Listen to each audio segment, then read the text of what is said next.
ఈరోజు నేను ఉప్మా రవ్వను అలాగే పల్లీలను వేగించుకుందామని తీసాను ప్యాకెట్స్ని. ఇది సాధారణ నుండి తీసుకొచ్చాను.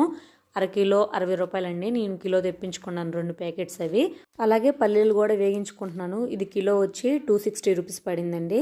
వీటిని కూడా వేగించి పెట్టేసుకుంటే ఇంకా చట్నీలు చేయడం కూడా సింపుల్ అయిపోతుంది.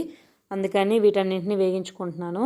ఫస్ట్ నేను ఇక్కడ పల్లీలు వేగించుకుంటున్నాను. పల్లీలు వేగించేటప్పుడు ఎప్పుడైనా సిమ్లో పెట్టి నిదానంగా వేగించుకోవాలి. చాలా టైం పడుతుంది కానీ సిమ్లో పెట్టి వేగించుకుంటేనే బాగుంటుంది. లేకపోతే బయట మాడిపోతున్నట్టు అనిపిస్తాయి, లోపలేమో పచ్చిగానే ఉండిపోతాయి.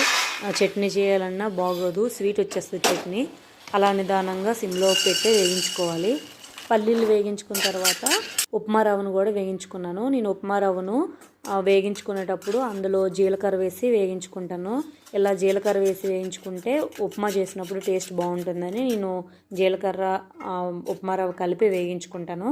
ఇది బాగా వేగిపోయిన తర్వాత వాటిని తీసి పక్కన పెట్టేసుకుంటున్నాను. ఇవన్నీ మంచిగా చల్లగా అయిపోయిన తర్వాత గాజు కంటైనర్లో స్టోర్ చేసుకుంటాను. ఇలా వేగించి పెట్టుకోవడం వల్ల ఏంటంటే ఉదయం టిఫిన్ చేయడానికి సింపుల్ అయిపోతుంది, ఉప్మా చేయాలన్నా సింపుల్ అయిపోతుంది, అలాగే చట్నీకి కూడా సింపుల్ అయిపోతుంది. అందుకని నేను ఇలా వేగించి పెట్టుకుంటున్నాను.